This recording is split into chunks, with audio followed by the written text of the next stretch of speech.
There are number 100% confirmed criteria for schizophrenia. Potentially, each person, due to the characteristics of his body, previous diseases, and even the presence of hereditary factors, can become ill with schizophrenia. There are data that confirm the genetic, family predisposition, traumatic factor, but none of them are 100% reliable. The disease is very versatile. There are many different forms of schizophrenia, which manifest themselves, for example, due to the person's age. There are enough different manifestations that can be transformed in the process of certain diseases. Most often, increasing autism appears at the beginning of the disease. That is, a person's desire to contact the outside world disappears, he isolates himself from society. Such a patient is quite enough of himself. He is constantly engaged in personal thoughts that begin to get confused, feelings, and sooner or later behavior changes. The participation of other people in all this is not provided. The most common form is paranoid schizophrenia. There is a rather revealing film about this process called A Beautiful Mind. Manic syndrome is not characteristic of schizophrenia. He can participate in its structure, but is not required at all. A manic state is a violation of the affective sphere, more characteristic of a true manic depressive psychosis. Obsession is most often a manifestation of developing neurosis or disorders in adulthood. But it can also be in the structure of schizophrenia, it just has a rather illogical, pretentious character. Does the spectrum of manifestations of this disease differ depending on age? Yes. In childhood, from infancy to adolescence, in the first place are behavioral disorders that reach complete inadequacy.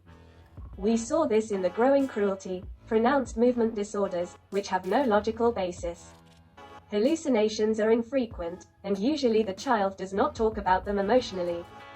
With the onset of adolescence, 12 to 18 years, the hebephrenic form of schizophrenia is more often observed, popularly known as foolishness.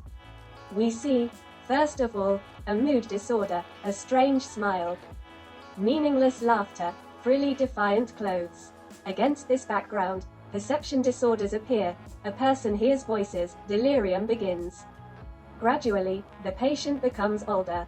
His thinking develops. Against this background, the prerequisites for the development of paranoid schizophrenia appear.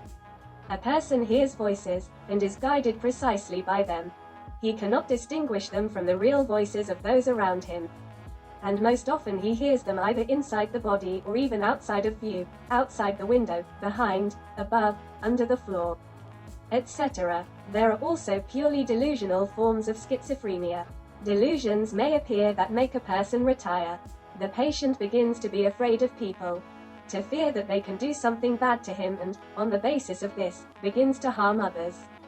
But the catatonic form of schizophrenia usually does not appear from anywhere, but often acts as one of the forms of paranoid, not cured in time.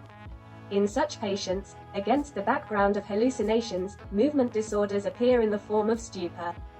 With this form of schizophrenia, muscle fibers are in a state of constant excitement, hypertonicity. There is such a thing as catatonic stupor, when a person becomes unable to make a single movement. Case from practice. I still remember my 17-year-old patient Sasha. It was in 2005 when I first came to work at this hospital. The girl came to us in a state of hallucinatory arousal with signs of aggression. When she was brought into the office, Sasha escaped from the hands of the orderlies and, with a wolfish grimace, rushed to my table. It's hard to forget. We did therapy with her, which is now considered obsolete. The girl constantly felt that someone was following her, and she heard a voice that said, "Run." This is what she tried to do. Caught on the street, delivered to us. After treatment, this young patient did not come to us for 2.5 years. Here is such a stable remission achieved. As for the attacks of mentally ill people on medical staff, in such institutions, employees are always ready for such surprises. Attempts, of course, were, but they were almost always stopped. How is schizophrenia diagnosed? Let me tell you right now, this is not an easy process. In the book on psychiatry by Ann and Coyle there is a special examination table, according to which this diagnosis can be made for 6 months. Psychological examinations are important and mandatory, the presence of certain symptoms for more than 2 months. Until this time, the diagnosis of schizophrenia will not be made. Moreover, the verdict is made by a commission of psychiatrists. The Ministry of Health of Ukraine has created the 59th Order Protocol for the treatment of patients with schizophrenia. But, unfortunately, it does not provide for many nuances. There are criteria that cannot be met. Either the necessary drugs are not available, or no one has thought about the reactions that these drugs can cause. Therefore, we take this protocol into account, but we treat patients with those drugs that we are sure of. If the patient has no manifestations of social danger, then there is no point in keeping him in the hospital. On the contrary, because of this, he can be psychologically traumatized even more. Therefore, it is examined at home. First, the family doctor deals with this, then the psychiatrist. Hospitalization occurs in case of social danger of the patient or his personal desire. The first psychotic episode is the initial visit to a psychiatrist in a state of acute psychosis. In this case, we do not yet know what exactly happens to a person. We begin treatment and, according to its principles, determine how to proceed. If these symptoms disappear in less than 2 weeks, there is a chance that they will never return. The longer a person is in a psychopathic state, the less likely they are to recover. I am in charge of the department related to the execution of court decisions on the application of compulsory measures of a medical nature. I receive patients who, in a state of non-judgmental jurisdiction, have committed one or another dangerous social act. It is noteworthy that the proportion of schizophrenics is not predominant. Many more crimes are committed by mentally retarded individuals. However, those suffering from schizophrenia most often commit crimes against the life and health of people. Among the victims may be random people. Any socially dangerous act is caused by psychosis. Depending on what thoughts are walking in a person's head, anyone can suffer. But there are statistics that relatives suffer more often.